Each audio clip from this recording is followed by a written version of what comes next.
Mantika.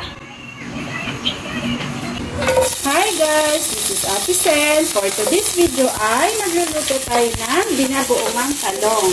At ito na nga po, ipapa-brown lang natin yung luya. Bawang,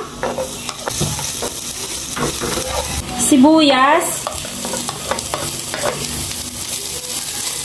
kamatis,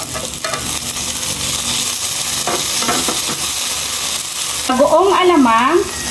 Ayan guys, baligisahin lang po nating mabuti ito para sa gayon ay maalis yung lansa ng bagoong. Sugar, paminta, haluin. Maglagay ng chili paste, kunting tubig. Haluin ng very light.